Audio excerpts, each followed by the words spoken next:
اب نہ تو الیکشن لڑنا اور الیکشن کرانا سنت ہے، اور نہ الیکشن لڑنے والے کو مبارکباد دینا سنت ہے، لیکن لوگ کتنے خوش ہوتے ہیں، کتنی مٹھائیاں بٹتی ہیں، اور کس کس انداز میں کالم لکھے جاتے ہیں، ٹی وی پر پروگرام چلتے ہیں۔ بڑی تکلیف ہوتی ہے کہ کوئی مولانا فتویٰ نہیں دے رہے کہ یار یہ جائز نہیں، حضور کی سنت سے ثابت نہیں، کوئی بندہ یہ فتویٰ نہیں دے رہا۔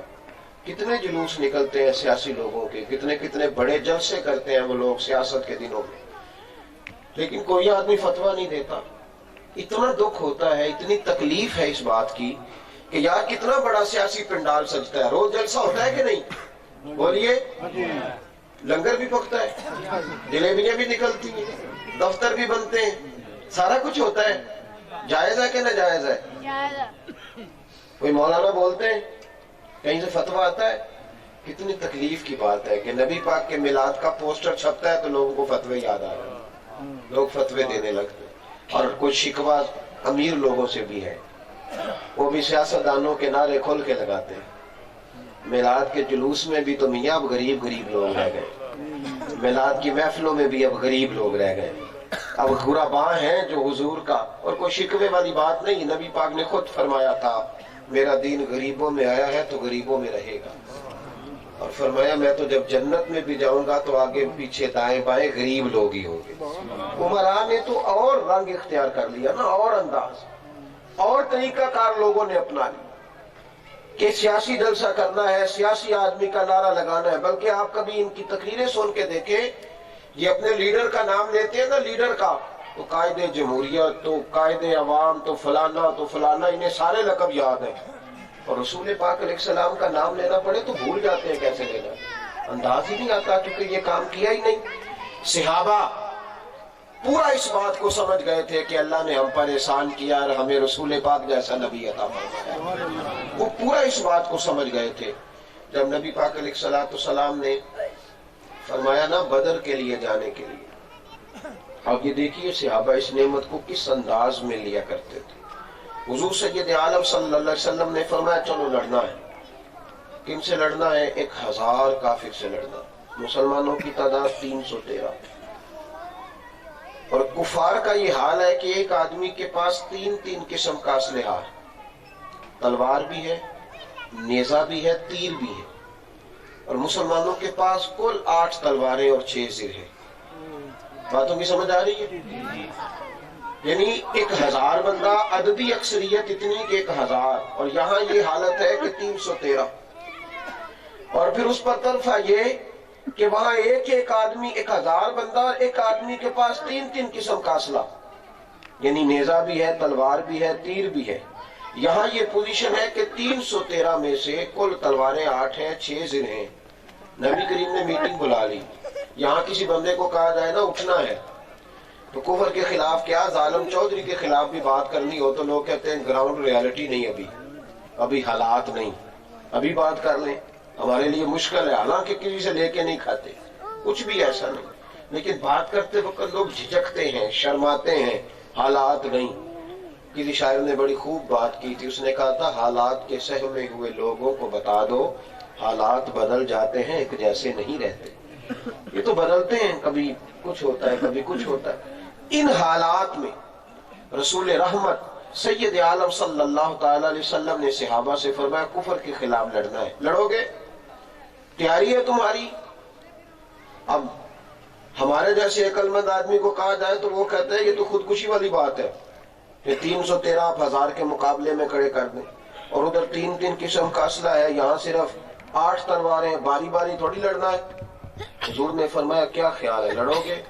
تو حضرت مقداد اٹھے، اور کیا خوبصورت لفظ ابن حشام نے لکھے ہیں، جناب مقداد اٹھ کے کہنے لگے یا رسول اللہ جس دن سے میں نے کلمہ پڑھا تھا نا، میرا دل کرتا تھا کہ میں اس نعمت کا کوئی شکر ادا کروں۔ اس نعمت کا، کس نعمت کا؟ نبی کریم کا کلمہ پڑھنے والی نعمت۔ کون سی نعمت؟ میرا اور آپ کا مسئلہ یہ ہے کہ ہم ہیں نسلی مسلمان، نسلی مسلمان۔ میں کہا کرتا ہوں کہ چلو میلاد کی اتنی تو خوشی منا لو جتنی تنخواہ آنے پہ خوشی مناتے ہو، اتنی تو خوشی منا لو جتنی نوکری لگتی ہے تو پہلے دن اپوائنٹمنٹ لیٹر آتا ہے تو اتنے تو راضی ہو جاؤ حضور کے آنے پہ۔ چلو کم از کم تمہارا ذہن اتنا ہی بدل جائے کہ جتنی نیا پلاٹ لیتے وقت تمہیں خوشی ہوتی ہے، کچھ تو اللہ سے ڈرو، اتنا ہی تمہارا ذہن بارہ میلاد کو بدل جائے، اتنا ہی تمہیں شعور آ جائے، اتنا ہی تم سمجھ جاؤ اس بات کو۔ حضرت مقداد کہنے لگے یا رسول اللہ جس دن سے کلمہ پڑھا دل میں خواہش تھی کہ اس نعمت کا کوئی شکر ادا کروں، اللہ نے آج ہی تو موقع عطا کیا ہے۔ یا رسول اللہ ہم جائیں گے، ہم لڑیں گے اور آپ کے نام پر جان قربان کر کے آپ کے آنے پر اللہ کا شکر ادا کریں۔ اٹھے مقداد اور عرض کی اے ہادی دوراں، ہمیں بخشی ہے جب سے آپ نے یہ نعمت ایمان، تمنا ہے کہ نعمت کا بدل کچھ تو ادا کر دیں، نہیں کچھ اور کر سکتے تو جانے ہی فدا کر۔ تو اس انداز میں وہ لوگ رسول کریم علیہ السلام کی تشریف آوری پر اللہ کا شکر ادا کرتے کہ جان دے دیں گے یا رسول اللہ۔ اس شکریہ میں مسلمان، اس کی بنیادی وجہ پتہ کیا ہے؟ مسلمان آج تک سمجھ ہی نہیں سکا کہ مسلمان کی شان کتنی ہے۔ صرف حضور کا کلمہ پڑھنے سے اس کا قد کتنا اونچا ہو گیا، یہ ابھی بھی سہما ہوا ہے۔ یورپ کی پکی سڑکوں کا نام آتا ہے تو ہمارے حکمرانوں کے منہ میں پانی آتا ہے۔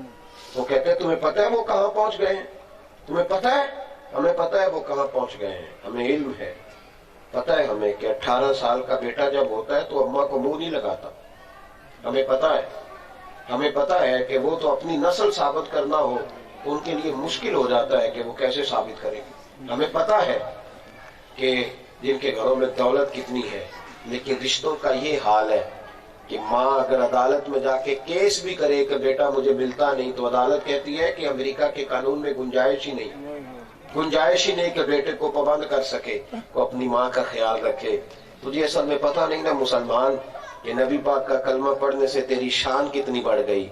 میرے حبیب کریم سید عالم علیہ السلام بیت اللہ شریف کے سامنے کھڑے تھے، یہ ترمذی کی حدیث ہے، بیت اللہ کے سامنے، خانہ کعبہ کے سامنے حضور کھڑے تھے اور فرما رہے تھے بیت اللہ تیری بڑی شان ہے، تیرا بڑا مرتبہ ہے، اللہ کے ہاں تیرا بڑا مقام ہے۔ یہ کہتے کہتے حضور فرمانے لگے لیکن بیت اللہ یہ بھی یاد رکھنا، میرا کلمہ پڑھنے والے مومن کی شان اللہ کی نظر میں کعبے سے بھی زیادہ ہے۔ مومن کا مرتبہ بیت اللہ سے زیادہ ہے اللہ کی نظر میں، ایک مومن کا کلمہ پڑھنے والے۔ اسی لیے حضرت عبداللہ ابن مسعود فرمایا کرتے جب مومن پل صراط سے گزرے گا نا، حضور کا کلمہ پڑھنے والا جب مومن پل صراط سے گزرے گا نبی کریم کا کلمہ پڑھنے والا تو پل صراط کہے گی ذرا جلدی گزر جا، کہیں ایسا نہ ہو کہ تیرے نور کی وجہ سے میری آگ ہی بجھ جائے، ذرا جلدی کر، جلدی گزر جا۔ دیکھیں نا رسول کریم علیہ السلام کے آنے سے ہمیں اعزاز کیا ملا، کتنی شانوں سے رب کریم نے نوازا۔ ہمیں یہ چاہیے کبھی کبھی بڑا زمانہ بیت گیا یہ فخر کرتے ہوئے کہ میں جٹ ہوتا ہوں، میں بٹ ہوتا ہوں، میں انصاری ہوتا ہوں، میں فلاں ہوتا ہوں، بڑا زمانہ۔ ابھی یہ بھی فخر کرنا چاہیے میں رسول اللہ کا غلام ہوں، اس بات پہ بھی کبھی فخر کرنا چاہیے، یہ لفظ لے کر بھی کبھی اپنی عظمت کو دیکھنا چاہیے، پرکھنا چاہیے، غور کرنا چاہیے، اس پر بھی کبھی توجہ ہونی چاہیے، اس پر بھی ذرا کبھی خیال ہونا چاہیے۔ حضرت سلمان فارسی رضی اللہ تعالیٰ عنہ، ان سے کسی نے پوچھا آپ کا نام کیا ہے؟ تو جو ہے میری بات پر ہماری برادریوں کے اندر نا سب کاسٹ ہوتی ہے، یعنی جٹ برادری ہے ایک تو اس میں پھر چیمہ صاحب ہیں، پھر چٹھا صاحب ہیں، پھر اس میں بٹر صاحب ہیں، پھر اس میں گھمن صاحب ہیں، تو چدر صاحب ہیں۔ تو اس میں آپ کسی چیمہ صاحب کو چٹھا صاحب کہتے ہیں تب بھی وہ ناراض ہو جاتے ہیں۔ ہاں یعنی سب کاسٹ بھی اتنی ضروری ہے کہ آپ کو وہ لفظ ادا کرنے ورنہ لوگ بگڑ جائیں گے۔ بات اقبال نے کہا تھا اگرچہ بت ہیں جماعت کی آستینوں، اگرچہ بت ہیں جماعت کی آستینوں میں، پر مجھے ہے حکم اذاں لا الہ الا اللہ۔ یہ دور اپنے ابراہیم کی تلاش میں ہے، صنم کدا ہے جہاں لا الہ الا اللہ۔ کیا کیا جا سکتا ہے؟ تو حضرت سلمان فارسی نے پوچھا جناب کا نام کیا ہے؟ کوئی نہیں جانتا تھا بندہ، اس نے پوچھ لیا حضرت سلمان نام کیا ہے؟ تو آپ فرمانے لگے میرا نام اسلام ہے۔ فرمایا آپ کے باپ کا نام کیا؟ کہنے لگے اسلام۔ کا دادا کا نام کیا؟ کہنے لگے اسلام۔ کہا جناب یہ آپ کیا کہہ رہے ہیں؟ یہ تو مذہب کا نام ہے، اپنا نام بتائیں۔ تو حضرت سلمان فارسی فرمانے لگے ہمارا نام چاہے رہے چاہے نہ رہے لیکن مذہب کا نام تو ہمیشہ رہے گا نا. تو ہمارا نام وہی ہے جو ہمارے مذہب کا نام ہے. ہم اپنے نام کے ساتھ مسلمان کہلا کر راضی ہوتے ہیں, ہم خوش ہوتے ہیں, ہمیں تسلی ملتی ہے, ٹھنڈک ملتی ہے, ٹھنڈک سکون آتا ہے. یار کسی کا بچہ بڑا آفیسر بن جائے نا تو والد کو سکون ملتا ہے جب لوگ اس کے بچے کی تعریف کرتے ہیں. کسی کا دوست, کسی کا بھائی, کسی کا سجن کسی بڑے عہدے پہ ہو, کوئی بندہ آ کے کہتا ہے یار وہ فلاں آدمی کو جانتے ہو, تو انسان کہتا ہے میرا قریبی تعلق. یہ لفظ کہتے اس کی روح ٹھنڈی ہوتی ہے. حضرت سلمان فارسی کہنے لگے ہمارا مقام یہ ہے کہ ہم رسول والے ہیں, ہم نبی کریم والے, ہم اسلام والے, ہم قرآن والے. اس طرف جب ہم اپنی نسبت کرتے ہیں تو ہمیں سکون ملتا ہے, ہمیں تسلی ہوتی, ہمیں ٹھنڈک نصیب ہوتی. ہم بطور اسلام اپنا تعارف کرا کے راضی ہوتے ہیں.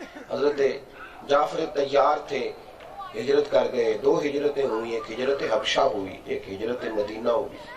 تو حضرت سیدنا جعفر طیار نے اور کچھ صحابہ نے مدینے سے پہلے حبشہ کی جانب ہجرت کی تھی. حبشہ کا بادشاہ نجاشی بڑا نیک اور نرم دل آدمی تھا, بعد میں مسلمان بھی ہوا. اگرچہ وہ اپنے کلمے کا اظہار نہ کر سکا, اس کی بھی ایک الگ تفصیلات ہے, لیکن وہ شروع سے اسلام کے حق میں نرم تھا. یہ لوگ صحابہ جب ہجرت کر کے پہنچ گئے نا وہاں حبشہ ایک اسٹیٹ تھی عیسائیوں کی, وہاں جب پہنچ گئے تو کفار مکہ نے کہا کہ انہیں وہاں بھی نہیں رہنے دینا چاہیے, یہ چلے گئے ہیں. کیونکہ قرآن پاک نے ایک فیصلہ کر دیا ہے کہ کافر مسلمان سے اتنی دیر تک راضی نہیں ہو سکتا حتیٰ تتبع ملتہم, جب تک تم ان کے دین کی پیروی نہ کرو اتنی دیر تک کافر مسلمان سے راضی. یہ ناس ہے. پیچھے پہنچ گئے, پہنچ کر کے جا کے پہلے تو انہوں نے وہی طریقہ اختیار کیا جو آج کل بھی رائج ہے, اللہ ماشاءاللہ. جا کے بادشاہ کے جو آفیسر تھے, جو گارڈ تھے, ان کو تحفے دیے. پھر 2-3 عربی نسل گھوڑے بڑے تگڑے لے گئے, بادشاہ کو تحفے دیے. جب اپنے حق میں نرم کر لیا نا تو اب اس سے کہنے لگے کہ ہمارے کچھ بندے بھاگ آئے ہیں جنہوں نے دین میں فتور ڈالا ہے, ان کو بلایا جائے. بلا کے لائے حضرت جعفر طیار کو. سمجھ آ رہی ہے میری باتوں؟ یہاں ماشاءاللہ سے جو بچہ M A, B A, B Ed, B Com, M Com کیا ہوگا نا, اس سے آپ کہنا اذان پڑھ تو کہتا شرم آتی ہے مجھے. میں نے کہا بھی ہم تو بڑے بے شرم ہے, شروع سے ہی اذانیں دے رہے ہیں, تو شرم والا ہے, تو شرم آ رہی ہے نا جی, شرم آتی. نعت شریف سناؤ کہتے شرم آتی, سورۃ اخلاص سناؤ شرم آتی. تو پھر کون سی بات سنیں آپ سے جس میں شرم نہیں آتی؟ دنیا داری کی بات سن لے. جس پہ شرم آنی چاہیے اس پہ نہیں آ رہی, جس پہ آنی چاہیے. گالی دیتے ہوئے شرم آنی چاہیے, وہ دیے جا رہے. یاروں کو گالیاں دے رہے ہیں دوستی میں بیٹھ کر. جہاں شرم آنی چاہیے تھی وہاں تو تجھے آئی نہیں, یہاں تجھے شرم آتی. کٹھن حالات ہے, غیروں کا ملک ہے, اسلام پہ غربت ہے. حضرت جعفر طیار کو بلایا. آپ نجاشی کے دربار میں جا رہے تھے تو مشورہ ہونے لگا صحابہ کا, وہاں جا کے کیا کہنا ہے. کچھ صحابہ کہنے لگے ذرا نرم رویہ رکھنا. حکمت کے ساتھ بھی کچھ باتیں ہوتی ہے نا, ساری باتیں نہ کھول کے بیان کرنا. رستے میں مشاورت ہو رہی تھی, کوئی مشورہ دے رہا ہے, کوئی دے رہا. حضرت جعفر طیار اینڈ پہ بولے, کہنے لگے بھائی میں نے کوئی پرہیز نہیں کرنی. اگر مجھ سے پوچھا نا نبی پاک کے بارے میں بادشاہ نے, تم واقعی مصطفیٰ کے ماننے والے ہو تو میں کھل کے اپنے نبی کی شانیں بیان کروں, میں کھل کے بات کروں گا رسول کریم کے بارے میں. کسی جگہ کوئی گنجائش ہے؟ میں نے کہا یہاں تو آپ کسی کو اس کی برادری کے بارے میں پوچھنے, اس نے 3700 کرامت یاد کی ہوئی ہے, اور اسے کہے نبی پاک کا نام لے, حضور کی ازواج کا نام بتا, کوئی پتہ نہیں. کیا ہے یہ؟ کہاوتیں بڑی یاد ہے, کہانیاں بڑی یاد ہے, میں نے بڑی محنت کی, بڑی داستانیں, بڑا کچھ سن لے. آپ کیلو کال کے لوگ جھوٹ کے سہارے اپنے ضمیر پہ پیر رکھ کے زندگی گزار رہے, قیدی بنے ہوئے ہیں ضمیر کے, مجرم ہے اپنے آپ کے مجرم, مجرموں جیسی زندگی گزار رہے, لیکن اس خول کو توڑنے کو تیار نہیں کہ توڑ کے باہر آ جائے. حضرت جعفر طیار نجاشی کے دربار میں کھڑے, کفار بھی کھڑے, انہوں نے دین بدل لیا ہے. آج میلاد کرنا کتنا آسان ہے پر لوگوں کے پاس وقت نہیں. دیکھو جب ذکر رسالت کا جلسہ غیروں کے ملک میں ہوا تو پہلے خطیب حضرت جعفر طیار بولنے لگے. جب کفار نے کہا انہوں نے دین بدل لیا ہے, گھروں میں لڑائیاں ڈال دی ہیں, انہوں نے بڑا کچھ کر دیا ہے, انہوں نے اپنی تقریر ختم کی تو نجاشی کہنے لگا میں ایک طرف کی بات سن کے فیصلے نہیں کرتا, دوسرے کی بھی رائے لوں گا. آپ بتائیے تو جناب جعفر طیار چھڑی پکڑ کے کھڑے ہوئے. چھڑی پکڑنا عربوں میں سنت تھا، طریقہ تھا ان کا، اور نبی کریم علیہ السلام کی بھی سنت ہے. حضور بھی چھڑی تھامتے تھے. کھڑے ہوئے، کیا خوبصورت انداز ہے. کہنے لگے بادشاہ ہم جاہل تھے، ہم گوار تھے، بیٹیاں دفن کر آتے تھے، رشتوں کا احترام نہیں کرتے تھے. جس طرح لوگ جانوروں کو زنجیروں میں باندھ کے رکھتے ہیں، ہم انسانوں اور غلاموں کو باندھ کے رکھتے تھے. جو بڑی برادری کا تھا وہ چودھری نہیں، وہ آقا کہلاتا تھا، اور جو چھوٹی برادری کا تھا وہ غلام جانا جاتا تھا. یہ لفظ ادا کرتے کرتے جناب جعفر طیار نے جملہ بولا تو رو پڑے. کہنے لگے پھر اللہ نے ہم پہ کرم فرمایا اور ہمیں اپنا رسول عطا فرمایا. ان لفظوں نے ان کی باڈی لینگویج بدل دی. اب تو لوگ نعتیں پڑھتے ہیں نا، میری طرح کے لوگ تقریریں کرتے ہیں تو لفظ وہ بس وہ پتہ نہیں کیا ہو رہا ہوتا، کہیں سے ادھار پکڑ کے جملے بول رہے ہوتے، ان کے وجود پر ان کی نعت کا کوئی اثر نہیں ہو رہا ہوتا. باڈی لینگویج وہی ہوتی ہے جیسے کوئی فنکار فنکاری دکھا رہا، جیسے کوئی آرٹسٹ ہے اور آرٹ کا مظاہرہ کر رہا. لیکن جناب جعفر طیار رو پڑے اور کہنے لگے پھر اللہ نے کرم کیا، ایک رسول دیا. اس نے ہمیں بتایا کہ بیٹی دفن نہیں کی جاتی، بیٹی پالے. تو محبوب فرمانے لگے اس طرح میرے ساتھ جڑ کے جنت میں جاؤ گے جیسے میری 2 انگلیاں جڑی ہوئی ہیں. اس رسول نے ہمیں بتایا کہ کوئی حقیر نہیں ہوتا، کوئی کالا نہیں ہوتا، کوئی گورا نہیں ہوتا، اللہ کی نظر میں سب برابر ہوتے ہیں. کہا اس نے ہمیں بتایا کہ ماں اور باپ بوڑھے ہو جائیں تو منڈیوں میں بیچنے نہیں چاہیے بلکہ ان کی نوکری کرنی چاہیے. اور کہا بادشاہ تجھے پتہ ہے ہمارے محبوب نے کیا ہمیں دیا ہے؟ حضور علیہ السلام نے فرمایا تو گھر بیٹھ کے خوشی کے ساتھ ماں باپ کا چہرہ دیکھ لینا، رب کریم کامل حج کا ثواب عطا کر دے گا. یہ اعزاز دیا ہے نبی کریم نے. فرمایا ہم اس رسول کے ماننے والے ہیں جس محبوب کریم علیہ السلام نے دلوں کا انقلاب برپا کیا، روحوں کی صفائی کا بندوبست کیا ہے، سوچوں کو حسن دیا ہے، کرداروں کو نکھار دیا، طبیعتوں کو نور دیا ہے. محبوب تبدیل کرنے آئے اور محبوب نے نظریات، افکار اور سوچوں کو وضو کرا دیا ہے. بادشاہ تو ہمیں رہنے دے، تیرے مشکور ہے، اور تو ہمیں نکال دے تو پھر بھی ہمیں کوئی تجھ پر شکوہ نہیں. پر ہم کل بھی رسول اللہ کا کلمے پڑھتے تھے، آج بھی پڑھ رہے ہیں، اور زندہ رہیں گے تو نبی پاک کا نام بھی جپتے رہیں گے. بادشاہ نے تحفے سارے واپس کر دیے اور کہنے لگا ان لوگوں کے لفظ بتاتے ہیں کہ سچے ہیں، اور جس کا کلمہ پڑھتے ہیں انہیں بھی اللہ نے سچا رسول بنا کے بھیجا.